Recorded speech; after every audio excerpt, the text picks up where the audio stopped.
Já está. Obrigado. Boa noite, queridos. A graça e a paz do nosso Senhor Jesus.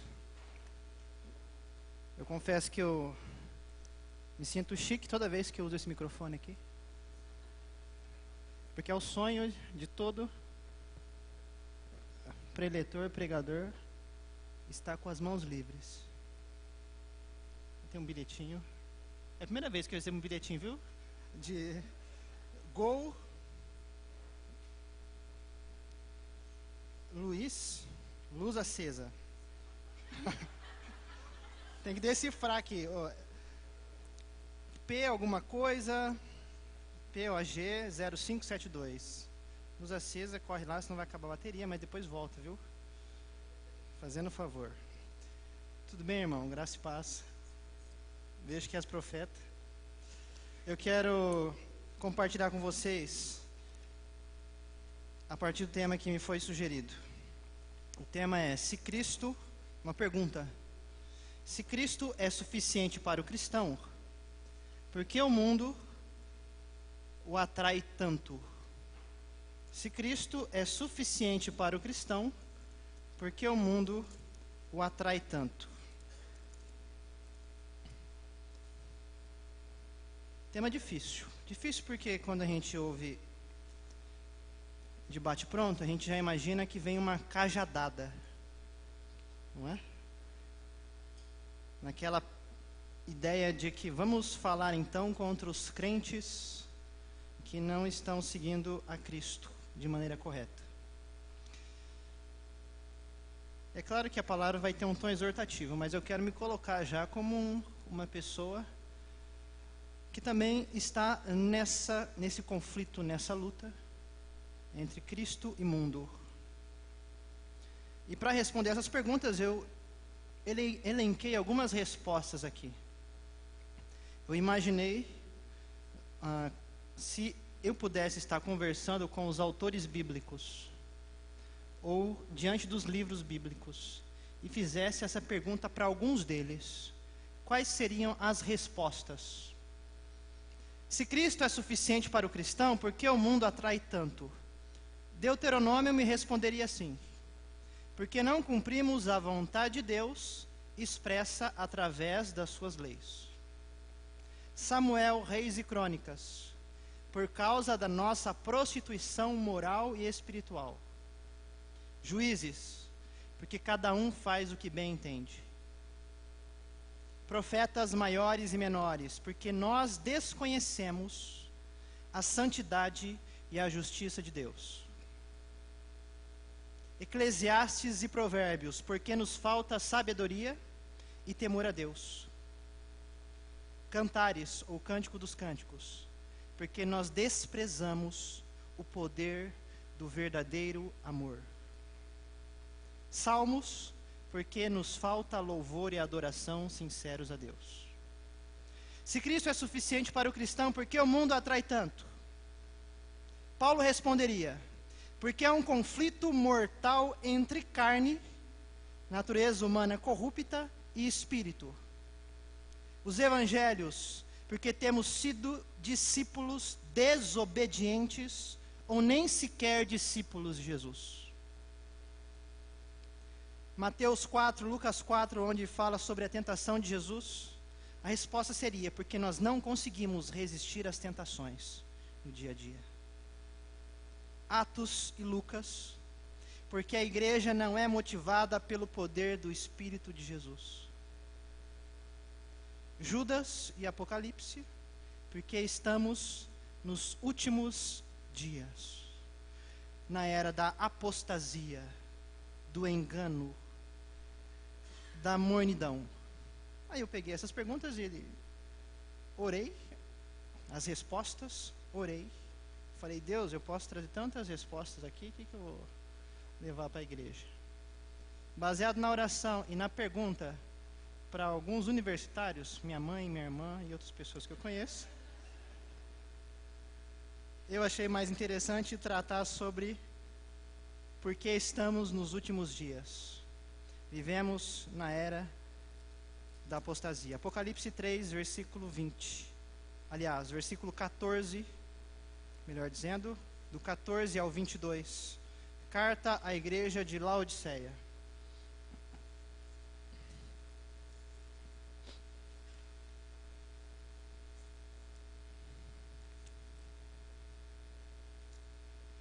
O texto já é bem conhecido por alguns, eu creio.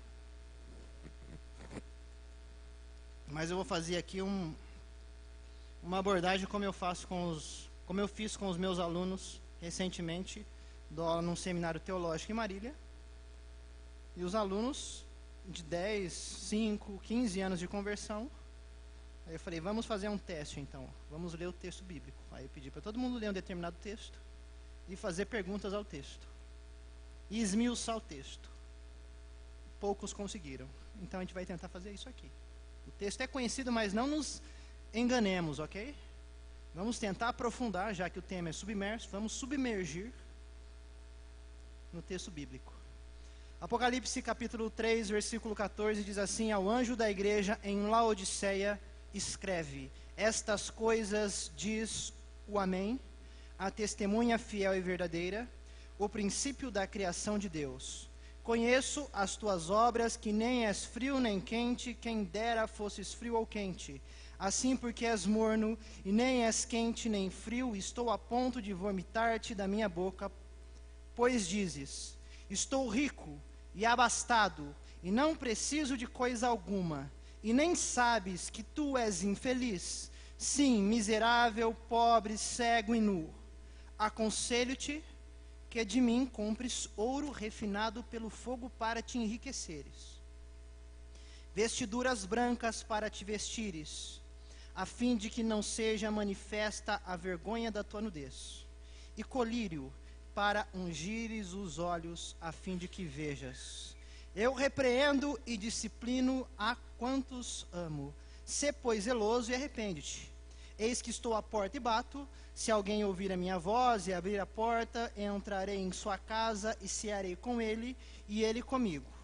Ao vencedor dar-lhe-ei sentar-se comigo no meu trono, assim como também eu venci e me sentei com meu Pai no seu trono. Quem tem ouvidos, ouça o que o Espírito diz às igrejas. Santo Espírito, assim como o Senhor falou à igreja de Laodiceia e às igrejas, as 7 igrejas do Apocalipse, fale também a essa igreja, fale ao coração de cada um nessa noite.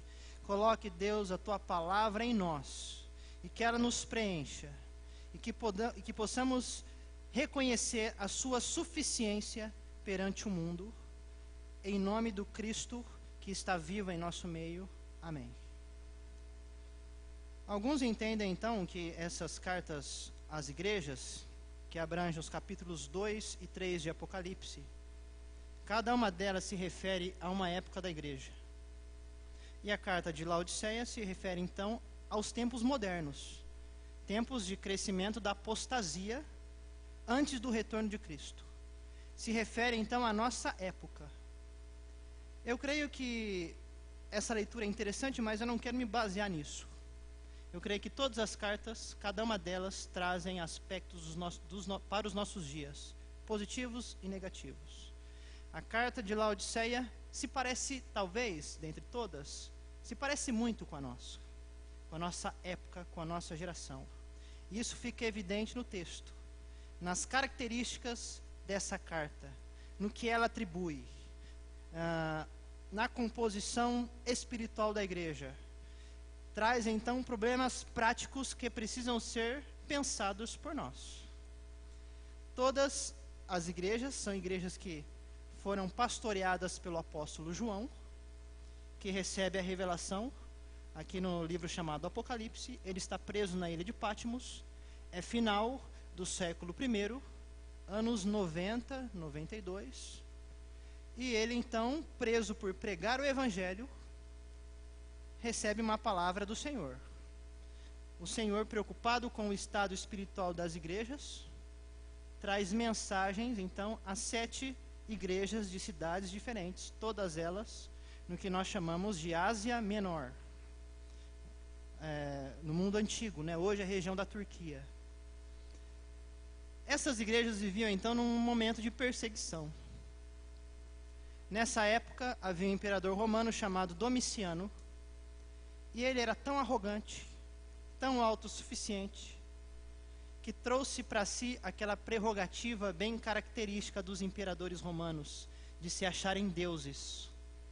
Então ele pede para que uma imagem sua seja construída, e que ela possa caminhar por todo o império, sendo levada pelos seus homens, e que ela fosse adorada em cada cidade onde ela chegasse. Essa é a imagem da besta em termos históricos para aquela época. Chegando nas cidades, algumas igrejas, para não perderem os seus privilégios perante o império, cediam e negociavam a sua fé cristã com a adoração à imagem, com a adoração ao sistema romano. Então, quem é o mundo aqui? O mundo, olhando para essa carta, é Roma. Roma que traz uma adoração, uma prestação de culto àquele que não é Deus. Roma que traz uma estrutura sem Deus. Roma que traz princípios de vida que afastam os cristãos da fé. E trazem esses princípios e tentam barganhar isso com aqueles que creem. Então, quem é o mundo aqui? É Roma. Na linguagem de Apocalipse 17, Roma é chamada de Babilônia. É uma linguagem figurada. Babilônia faz referência, então, a essa potência mundial do século I. A grande meretriz, a grande prostituta, a grande cidade embriagada, versículo 6 do capítulo 17, com o sangue dos santos, por conta da perseguição cristã. Essa é a besta. Essa é a potestade que as igrejas, lá no século I, têm que lidar. Este é o mundo onde eles estão inseridos. Essa prostituição era negociada através da imagem da besta que deveria ser adorado, da imagem do imperador, mas também era negociada através de coisas mais sutis, como compra e venda. Se você não tem um acordo com o imperador, não tem acordo com o sistema romano, as pessoas perdem os seus privilégios. Os governadores, os prefeitos perdem os seus privilégios também. Então há dificuldade de negociação, há dificuldade de sobrevivência, as cidades ficam desestruturadas, as pessoas ficam sem privilégios. Então havia as negociações mais sutis. Quando pensamos nessa pergunta, se Cristo é suficiente para a igreja, por que a igreja deixa de segui-lo? Por que o mundo atrai tanto? Olhando para essa carta, nós poderíamos responder assim: porque tanto a igreja de Laodiceia quanto nós, pensando que essa igreja, ela respira um pouco do que nós, transparece um pouco do que a igreja brasileira tem vivenciado, nós podemos responder por um único ponto, pela questão da mediocridade.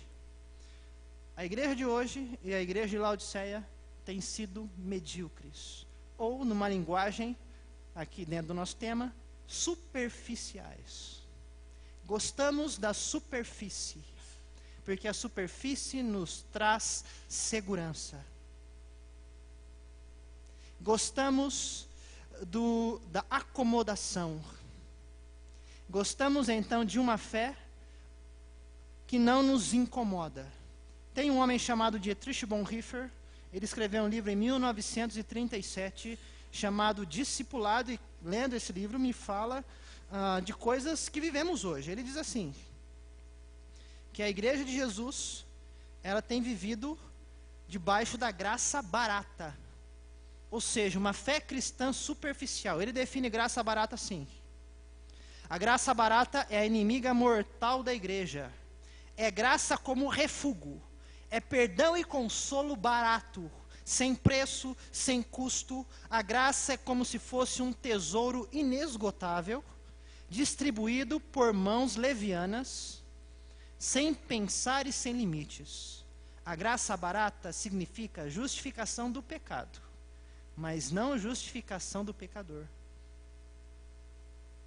Essa graça é barata porque ela aproxima o cristão do mundo. Ele se torna mundano. E mesmo mundano, ele chama isso de graça. Mesmo se apegando a Roma, diz que isso é graça. Quem vive debaixo dessa graça propõe um perdão que não nos separa do pecado. A graça barata é a pregação do perdão sem arrependimento. É o batismo sem a disciplina da igreja. É a ceia do Senhor sem a confissão de pecados. A graça barata é a absolvição sem a confissão pessoal. É a graça sem discipulado. É a graça sem cruz. Essa mediocridade é vivida pela igreja cristã da cidade de Laodiceia.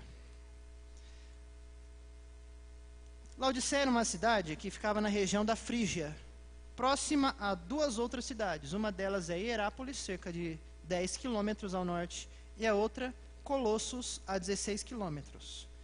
Laodiceia era, na época, um centro bancário e industrial. Uma cidade de muitas lojas. Ficava num ponto estratégico, próxima de 3 estradas importantes. Uma cidade, então, rica, onde muitos dos membros da igreja participavam da alta sociedade. Uma cidade com riqueza econômica. E também a igreja transpirava essa riqueza. Uma igreja que não sofria nenhum tipo de tentação. Nós não notamos isso aqui na descrição da carta. Ela não sofria nenhum tipo de perseguição externa dos pagãos, como a igreja de Sardes. Nem sequer perseguição dos judeus, como a igreja de Esmina e de Filadélfia. Também não tinha ameaça de movimentos heréticos, como as igrejas de Éfeso, Pérgamo e Tiatira. Era uma igreja que vivia na tranquilidade. Sem tentação, sem perseguição, sem negação, sem abalos. Uma igreja rica.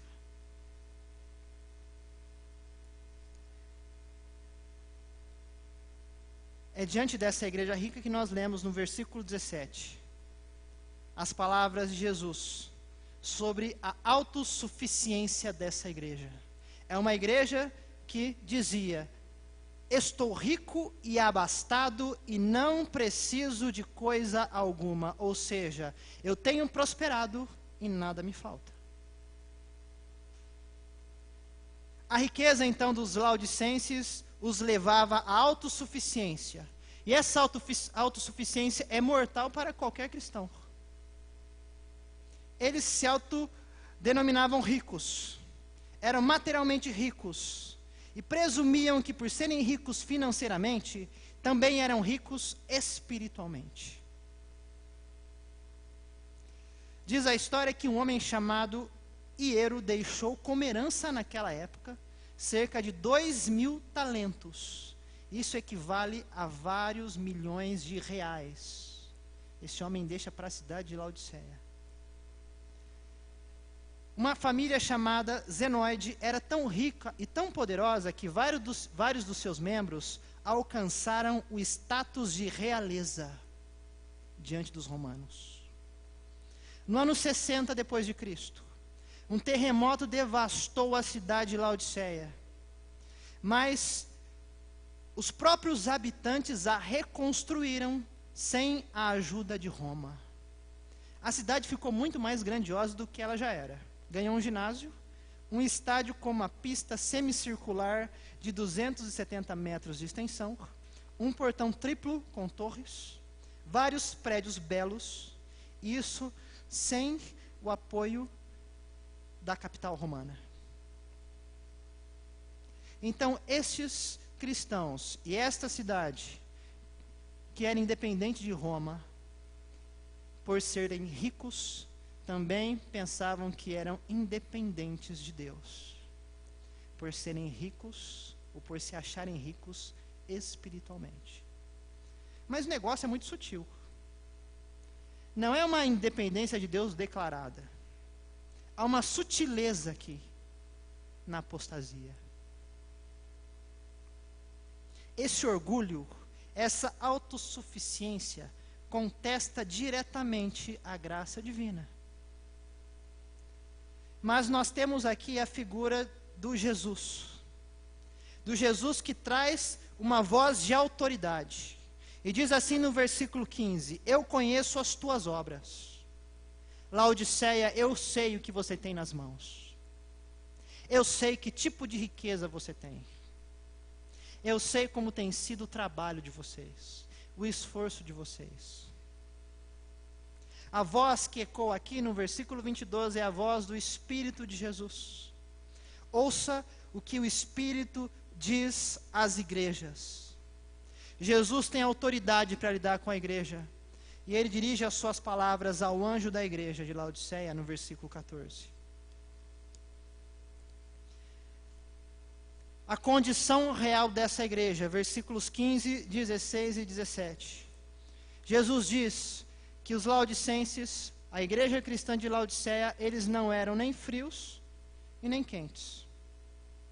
Muitas das vezes, quando eu li esse texto aqui, eu imaginava assim, eu sempre pensei desse jeito.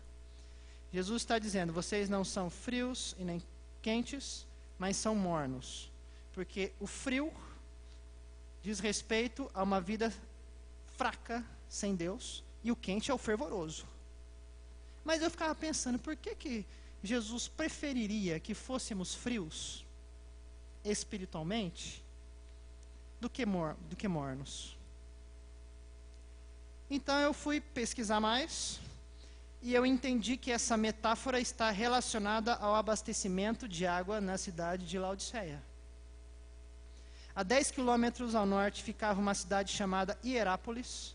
Ela era famosa por deter fontes de águas termais. A água de Hierápolis tinha qualidades medicinais.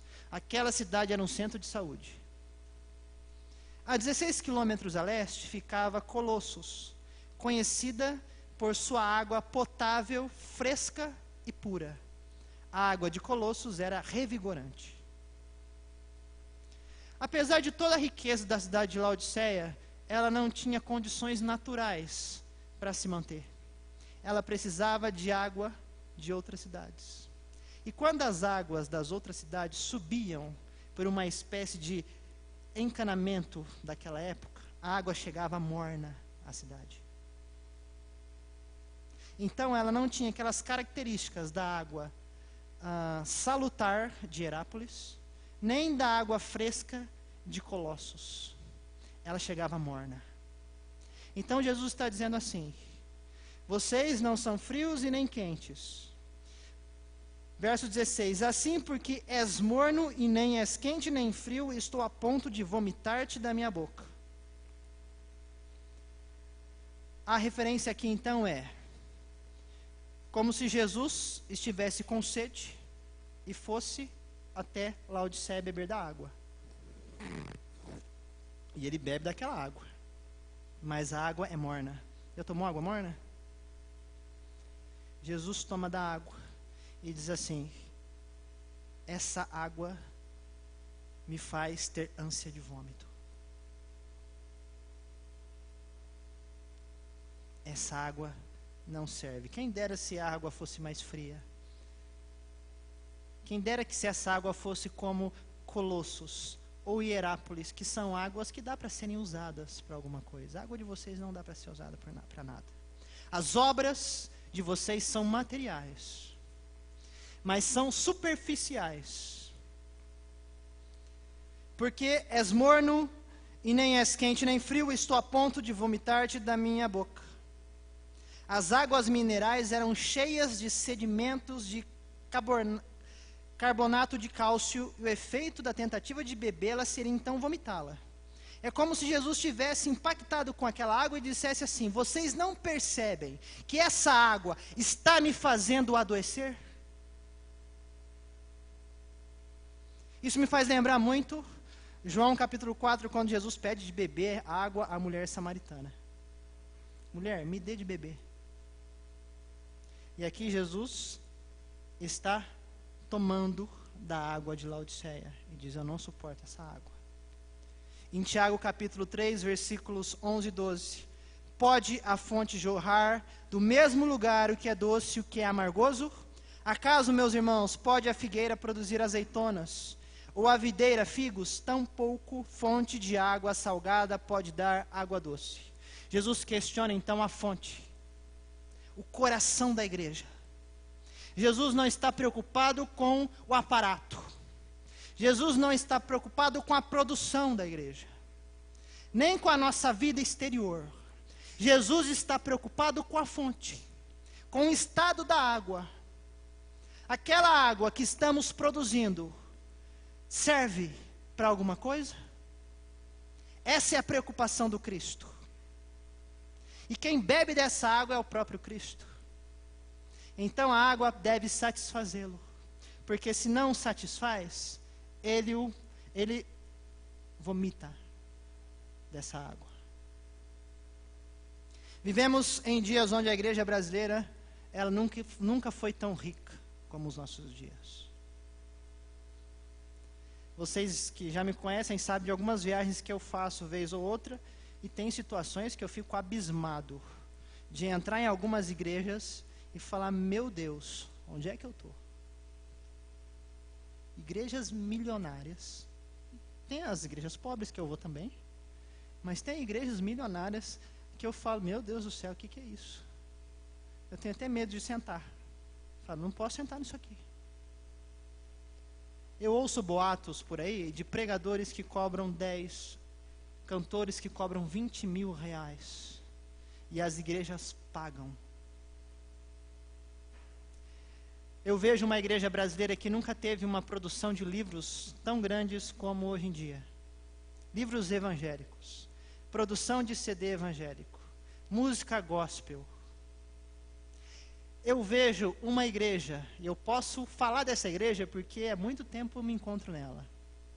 Eu posso olhar para as igrejas, de um modo geral, não estou aqui dizendo que são todos, ok?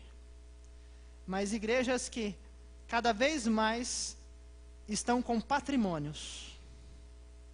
Até a vida espiritual aparentemente está legal. A mediocridade é tão sutil que quando nós caímos nela, nós não nos apercebemos. Sabia disso? Não é algo que acontece, de repente, você fala: agora eu estou mais longe de Deus. Não. Você está na caminhada, de repente você se desvia do caminho e você nem presta atenção nisso. Pensa que está tudo bem. Isso nos leva ao desgosto. Isso nos leva à religiosidade. Isso nos leva à superficialidade. Isso nos leva a uma vida onde Cristo está nos nossos lábios. Cristo está nos nossos livros, nas nossas camisetas, nos nossos cânticos. Cristo está gravado nos nossos carros, nos nossos bens. Cristo está gravado na nossa casa. Até no nome dos filhos. Esse é um nome bíblico. Mas cada vez mais carecemos do Cristo como essência nos corações. Cristo como a fonte. Parecemos aquela mulher samaritana, e não é por acaso que o mesmo escritor do Evangelho de João é o escritor de Apocalipse. Parece que está dizendo a mesma coisa. A mulher samaritana que tem sede é a igreja de Laodiceia que tem sede. Porque as águas que chegam são águas mornas. Há 3 títulos de Jesus apresentados no versículo 14 que contrastam com a autossuficiência dos laodicenses e de nós hoje em dia. Jesus se autodenomina como o Amém. Ele é o Amém.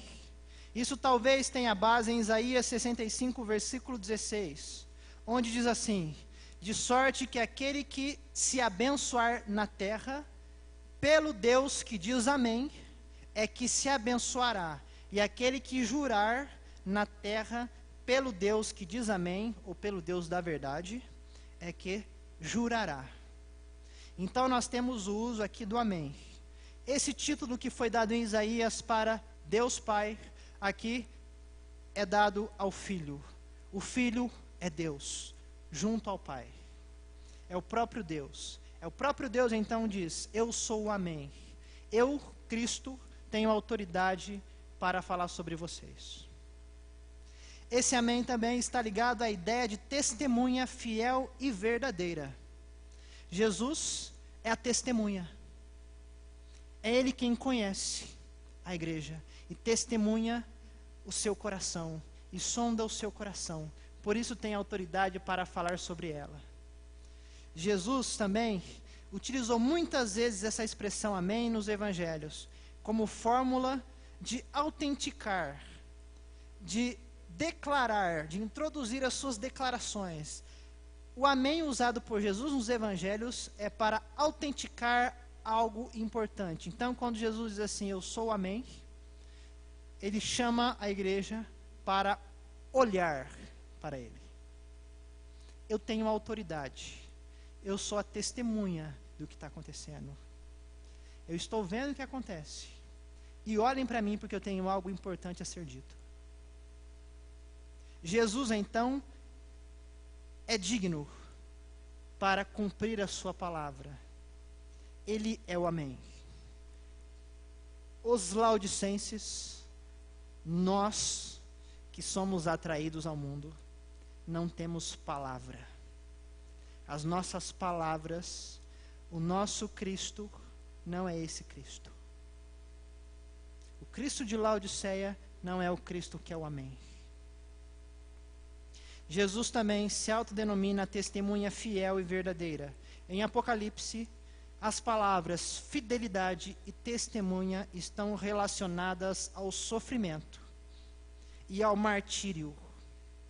Os cristãos que testemunhavam de Cristo sofriam até a morte, se necessário, para vencer o mundo. Cristo é chamado de o Cordeiro Morto, no capítulo 5, versículo 16. Então Cristo é a testemunha fiel e verdadeira, aquele que morreu, mas ressuscitou e está vivo. Jesus quer encontrar uma igreja que testemunhe e que seja também fiel à sua palavra. Ou seja, uma igreja que esteja disposta a sofrer e perder tudo, se for necessário, para estar com Ele. A igreja cristã do século I é uma igreja que sofre por amor a Cristo. É uma igreja de cristãos, muitos deles morrem por amor a Cristo.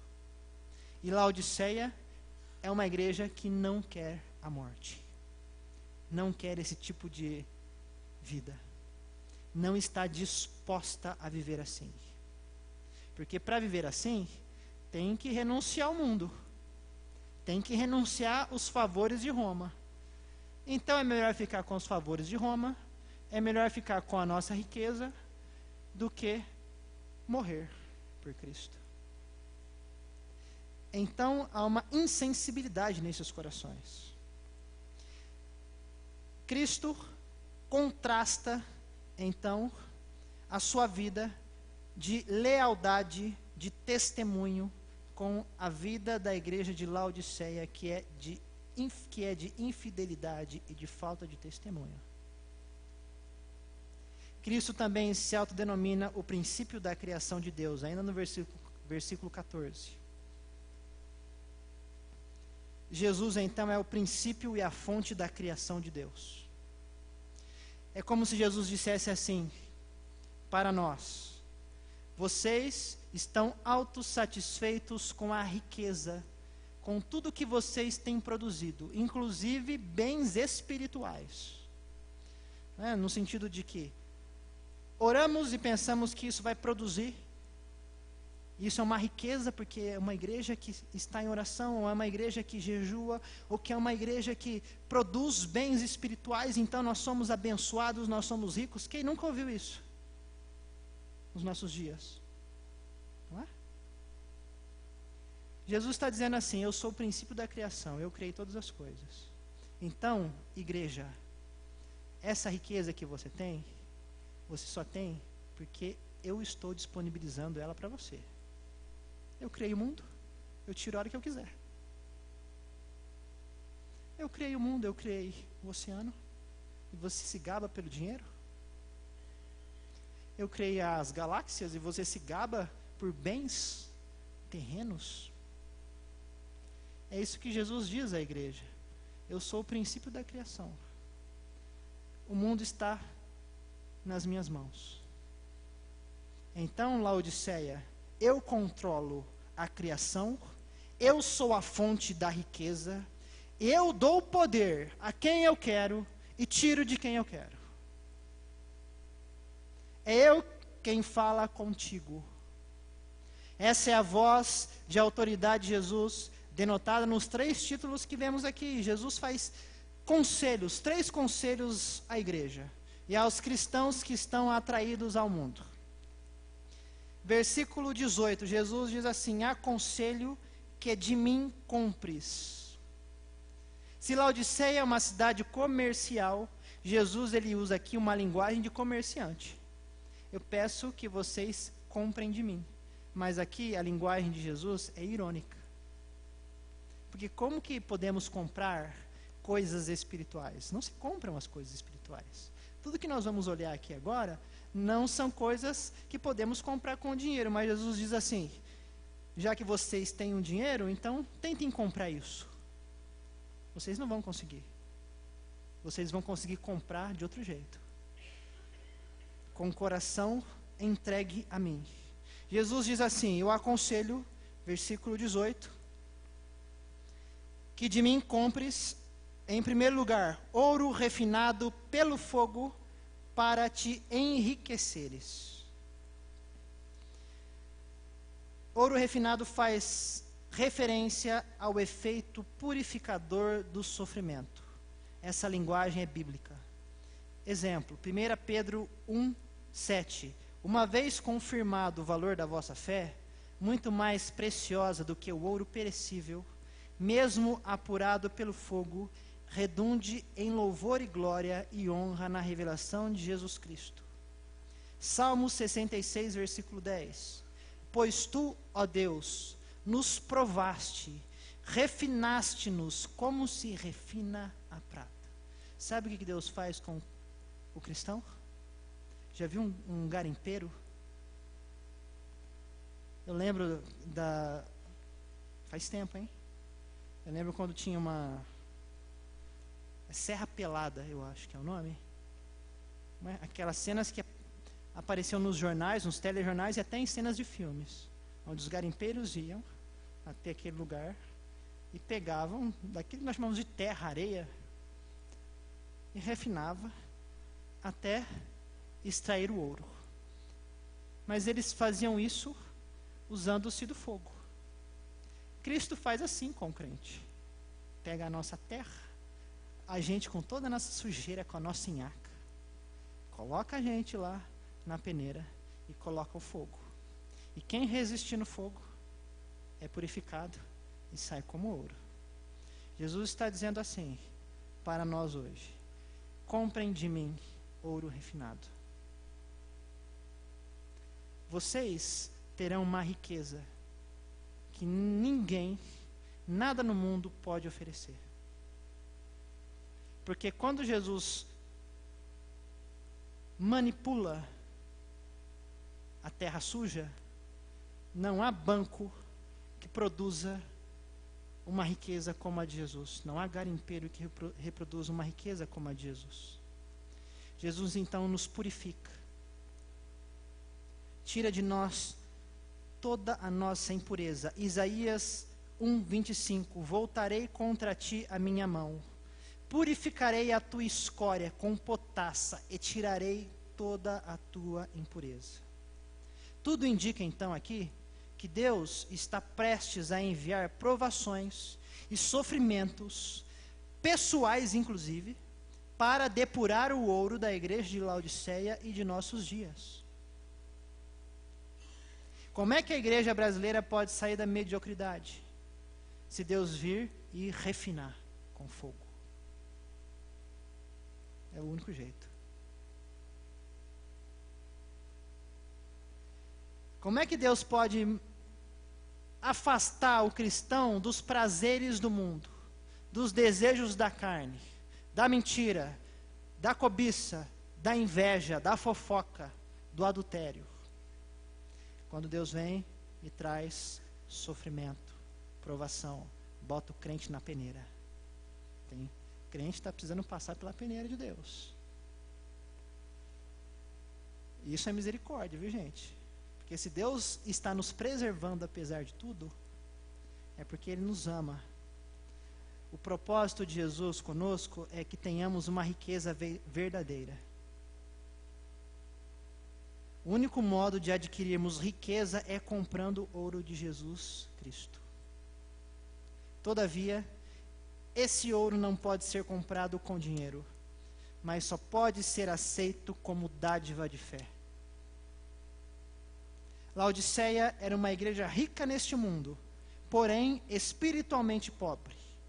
Apocalipse 2:9, nós temos a igreja de Esmirna, uma igreja que era pobre neste mundo, mas espiritualmente rica.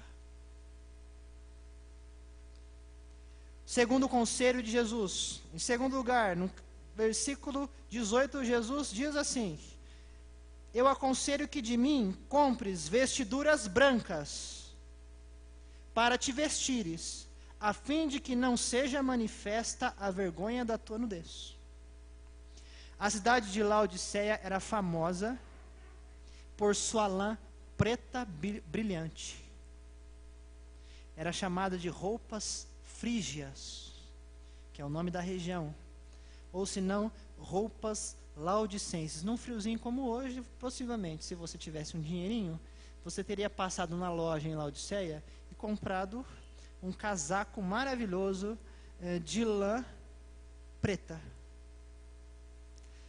Colossos tinha a lã púrpura, Hierápolis uma lã tingida, e Laodiceia a lã mais chique de todas, era preta. Jesus está dizendo assim: vocês produzem lã, mas diante de mim vocês estão nus. E essa linguagem da nudez, em todo o Antigo Testamento, é uma linguagem que traz vergonha. Porque quem está nu diante de Deus, é porque está vivendo no pecado. Quando Adão e Eva caem em si, que pecaram, estão nus diante de Deus e se sentem envergonhados. E há outros textos bíblicos que remetem a essa ideia de nudez, diante de Deus como vergonha. Jesus então diz: diante da vergonha da nudez de vocês, diante do pecado de vocês, diante da autossuficiência, eu proponho o quê? Eu proponho que vocês comprem na minha banca vestes brancas. Porque se vocês usarem dessas vestes brancas, vocês não passarão mais vergonha. E a nudez de vocês não será mais revelada. Roupa nova, branca, em todo o Antigo Testamento. E é interessante a gente pensar que, para entender Apocalipse, é preciso entender o Antigo Testamento. Uma dica. Porque há uma linguagem rica, carregadíssima aqui no Apocalipse de referências ao Antigo Testamento. Então, às vezes, a gente lê o Apocalipse e não entende nada, os símbolos, não é? Meu Deus, o que está falando aqui? Tem gente que tem medo de ler Apocalipse. Mas se você ler o Antigo Testamento, melhora, viu? Você vai ler e vai entender melhor. Em todo o Antigo Testamento, roupa nova, branca, indica honra. José do Egito ganhou uma roupa branca, sendo honrado por seu pai. Mordecai, no livro de Esther, ganha uma roupa branca, como honra. No Apocalipse, roupas brancas significa justiça. Justiça, ou, aliás, roupas que são lavadas no sangue do Cordeiro. A referência, então, aqui de comprem de mim roupas ou vestiduras brancas é: eu tenho uma roupa nova para honrar vocês e para trazer-lhes justiça, mas ela está comigo, então eu preciso que vocês venham aqui comprar de mim. O que Jesus está dizendo para aquela igreja autossuficiente? Jesus está dizendo assim: eu sou suficiente para vocês, e não o mundo. Compre de mim. Jesus não está dizendo, compre lá em Roma, compre com o imperador, compre com os grandes homens, compre com os comerciantes de Laodiceia, que eram bons de comércio. Não, Jesus está dizendo assim: eu sou o comerciante, compre de mim. O que vocês precisam está comigo. O mundo não pode nos trazer então alegria perene, verdadeira. O mundo não pode nos dar uma prosperidade verdadeira. O mundo não pode nos trazer paz verdadeira. Por que então o mundo nos atrai tanto? Porque somos mornos. Porque estamos pobres. Precisamos do ouro refinado. Porque estamos nus. Precisamos de vestes brancas. E porque estamos cegos. O terceiro conselho de Jesus é: compres de mim colírio. Versículo 18. Para ungires os olhos, para que vejas. Os laodicenses produziam um colírio. No Oriente, as doenças nos olhos eram frequentes, causadas pela irradiação do sol, pela poeira, pela falta de água e falta de higiene. Não era como no nosso dia, não é como no nosso dia que a gente tem lencinho umedecido. O pessoal não tinha lencinho umedecido. Não tinha também toda a tecnologia. Eles faziam o quê? No Oriente Antigo, eles se utilizavam de remédios. Aqui, colírio, não é esse colírio que a gente tem em líquido. É como se fossem pomadas que eles passavam nos olhos. Como uma espécie também de talcos, para tirar as impurezas do dia a dia. E Laodiceia era um centro médico, produtor de colírio. E vendia para todo o império. Jesus diz assim: vocês produzem colírio, mas na verdade vocês estão espiritualmente cegos. Apesar da fama de vocês como centro médico e do colírio produzido ali, vocês estão cegos. Não é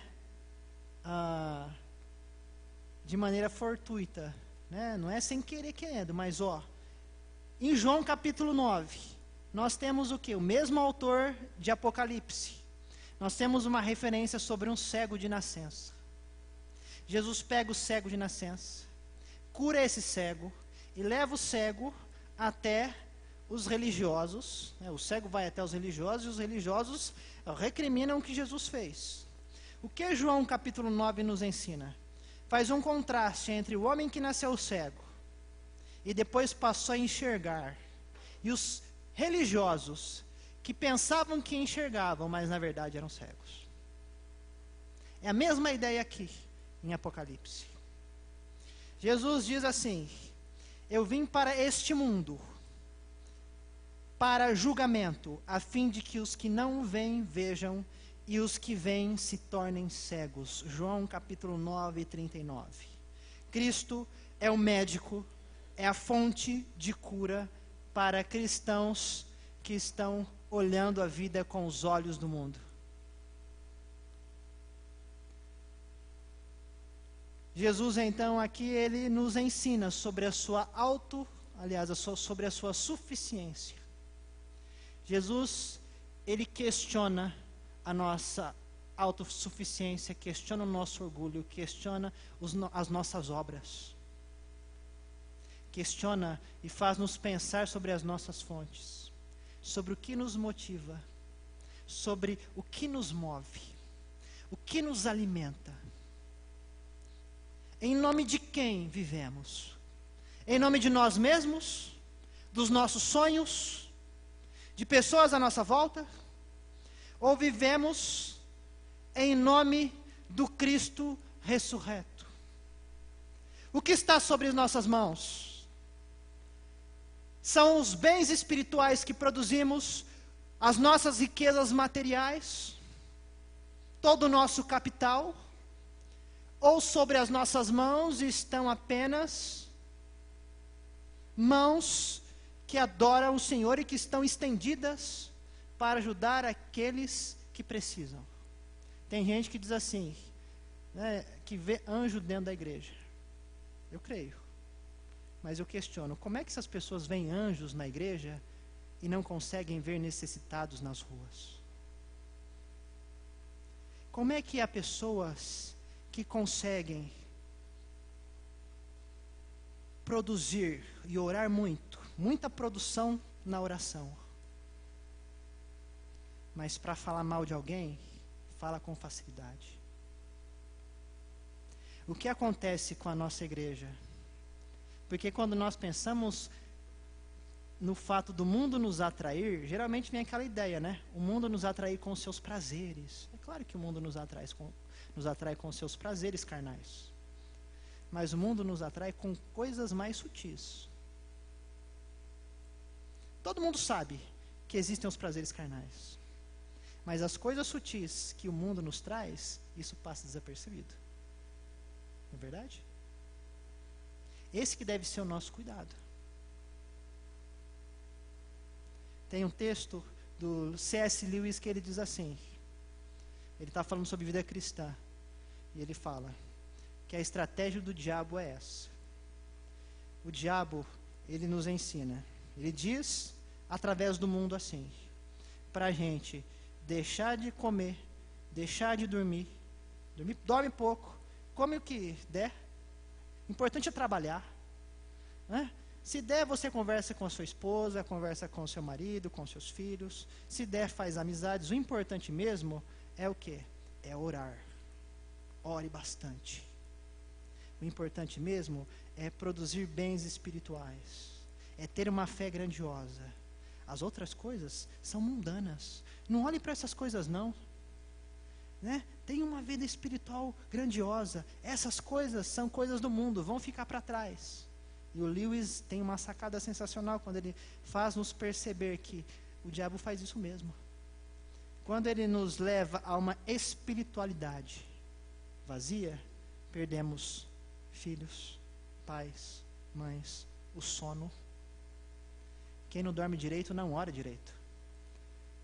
Perde uma boa vida, aproveitando a criação de Deus. Tomando ar fresco. Não preciso tomar ar fresco, eu só preciso trabalhar, ficar no meu escritório e trabalhar. Não preciso de ar fresco, aí você fica lá dentro, produz, tem mais dinheiro na conta. E você não reconhece Deus na criação. Aí você trabalha, produz, trabalha na oração, superficial. Estou dizendo de coisas superficiais aqui, tá bom? Na oração de maneira superficial, faz muito. É uma graça do Bonhoeffer, que é a graça barata, faz demais e se esquece que Cristo fez por nós, né? Então a gente faz muito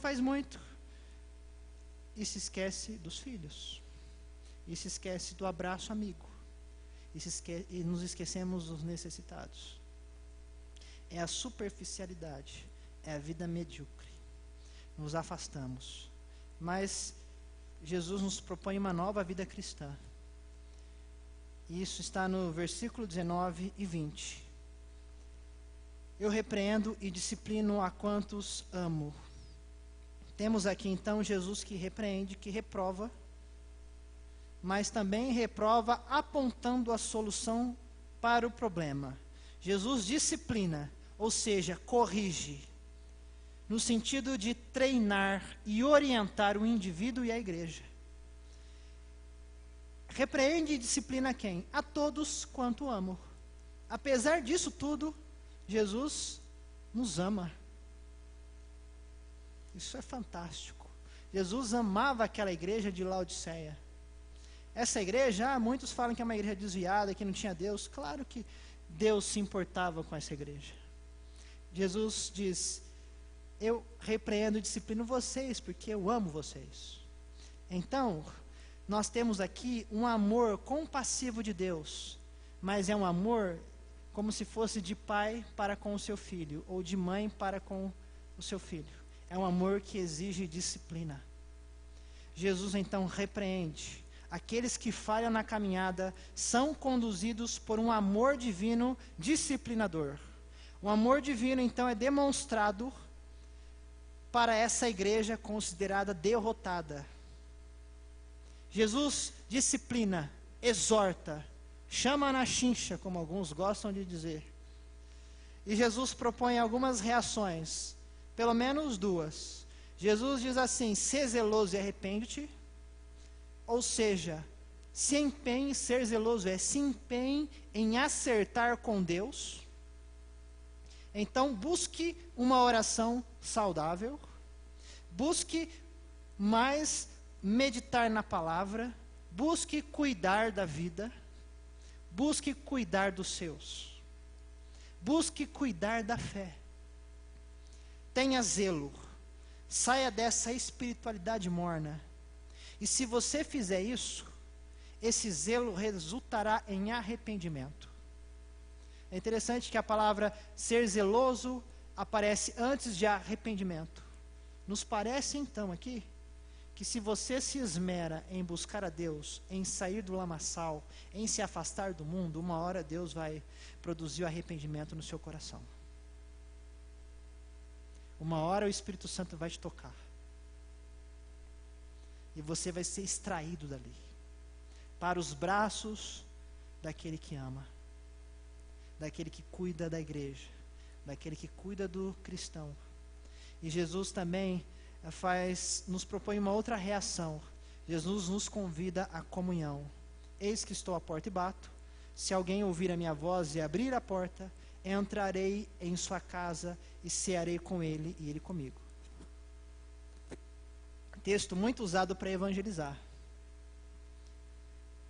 Mas nesse contexto, na nossa leitura, percebemos que Jesus usa esse texto aqui para falar a uma igreja que o deixou do lado de fora. Jesus então está do lado de fora, diante da porta. Jesus é o visitante amado que está buscando ser recebido na casa daquele que se desviou, que o deixou de lado, que está atraído pelo mundo. Jesus vem de maneira mansa e bate na porta. Jesus é o visitante. Ele está esperando que a porta seja aberta. Eu desafio você a encontrar uma imagem mais bonita do que essa aqui. Em toda a Bíblia, essa imagem, para mim, ela mexe muito com o Cristo que está batendo na porta. E ainda mais se a gente lembrar de algo que aconteceu em Laodiceia.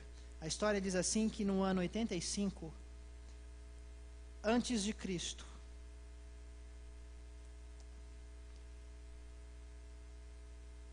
ou depois de Cristo, melhor dizendo, os líderes da cidade cederam a uma força inimiga contra a vontade de Roma. Roma não gostou. E Roma impôs o quê à cidade de Laodiceia?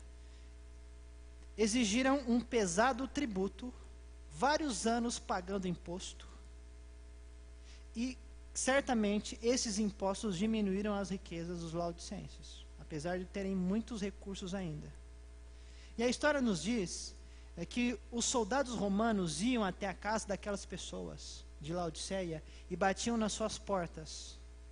Aqueles soldados, os burocratas, todos enviados pelo império. Laodiceia, como capital do distrito, era responsável então pelo pagamento de impostos. Batia na casa de cada pessoa, e ainda mais das importantes da cidade. E se as pessoas não abrissem a porta, aqueles soldados empurravam a porta e entravam e invadiam a casa daqueles homens para cobrar o imposto. Jesus então contrasta com a figura destes cobradores de impostos. Enquanto os cobradores invadiam as casas, Jesus bate na porta. Enquanto os cobradores, enquanto o mundo entra e invade a nossa vida para extrair algo de nós, Jesus bate na porta.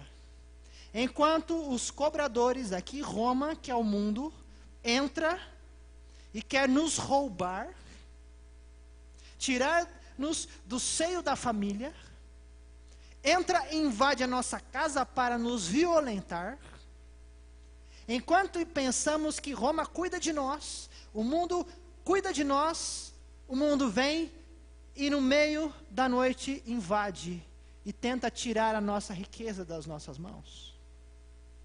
Em contraste a essa figura, temos um Cristo que bate na porta, amigavelmente. A sua vinda não é uma ameaça, mas é uma promessa preciosa para aquele que abrir a porta. E Jesus não quer extrair nada de nós. Jesus, ele quer entrar na nossa casa para compartilhar de uma ceia. E sentar-se à mesa é uma figura muito importante no mundo antigo, onde diz respeito a um símbolo de uma amizade duradoura, onde as pessoas olham nos olhos uma das outras, podem conversar, podem repartir o pão, podem ter a comunhão. Jesus então convida-nos a essa comunhão. Jesus tem as chaves da morte e do inferno. Apocalipse 1:18. Tem a chave de Davi. Apocalipse 3:7. E é claro que ele tem a chave da porta das igrejas. Mas mesmo assim, ele resolve bater. Bater na porta e esperar do lado de fora.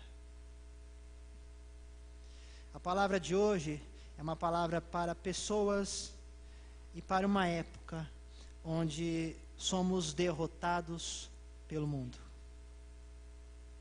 O mundo tem nos aprisionado cada vez mais. E isso é tão sutil que pouco percebemos. Estamos cada vez mais mornos. As nossas orações não são mais orações sinceras como antigamente. Podem ser até mais longas. Mas será que são sinceras? A nossa vida com Deus e a nossa vida de igreja está calcada em títulos, em posições, e não no sofrimento que a vida cristã exige. A nossa vida com Deus está mascarada, escondendo quem nós somos, escondendo a nossa nudez. Jesus nos chama aqui para que saiamos da posição de derrotados pelo mundo. Jesus nos convoca à vitória. Quem disse que eu não prego mensagem de vitória, gente? Está vendo? É uma mensagem de vitória isso aqui.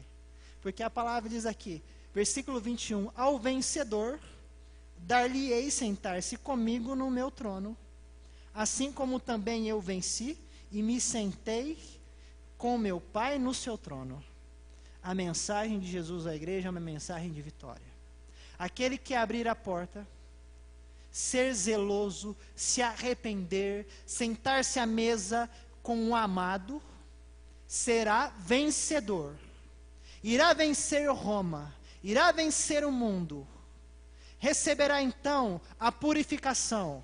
Será como um ouro refinado. Receberá vestes brancas e receberá então um colírio para enxergar a vida espiritual na sua profundidade. A mensagem aqui é de vitória. Vitória para aqueles que deixam Cristo entrar nas suas casas e refazerem as suas vidas. A mensagem aqui é a mensagem do Cordeiro que foi morto e hoje vive. Para uma igreja que se cansou da estrutura religiosa, para crentes que se cansaram da rotina, mas que querem um contato direto com o Cordeiro, que querem uma profundidade de vida com o Cordeiro, e o Cordeiro está à porta e nos chama pelo nome e quer entrar. Essa mensagem é uma mensagem de vitória, e aqueles que recebem Cristo, esses receberão um prêmio, se sentarão com Cristo no trono. Cristo chama e fala assim, ó, tem um cantinho aqui para você, no meu trono. Igreja, filho, filha, o meu trono é o seu trono. O meu reino é o seu reino. A minha riqueza é a tua riqueza. Eu comprei a preço de cruz, a preço de sangue. Essa é a graça cara. É a graça que tem custo. É a graça que tem cruz. É a graça que exige discipulado. É a graça que exige entrega. É a graça que exige renovar das fontes do coração. Essa é a graça que exige comunhão com Cristo vivo. Essa é a graça que deve nos mover e nos atrair todos os dias, porque Cristo é o suficiente, que entra e nos chama ao banquete da vitória. Que Deus nos abençoe. Senhor Jesus, muito obrigado pela tua palavra. Que teu Santo Espírito possa continuar falando aos ouvidos dos teus discípulos e da tua igreja. Que o teu Santo Espírito possa abrir os nossos ouvidos e que sejamos mais atentos às tuas batidas na porta da nossa vida. Coloca sobre nós do teu manto branco. Coloca sobre nós do teu fogo santo. Coloca sobre nós do teu colírio que nos faz enxergar além. Coloca sobre nós mais zelo, mais arrependimento, mais comunhão. Coloca sobre nós da tua mão, a mão do amém, daquele que é testemunha fiel e verdadeira, porque testemunha a preço de cruz, e daquele que é dono de todas as coisas, inclusive de nós mesmos. Toma conta de nós, e que o Senhor seja suficiente para a vida de cada um aqui. Nos afaste de Roma, nos afaste do mundo, e nos coloque aos teus pés. Amém.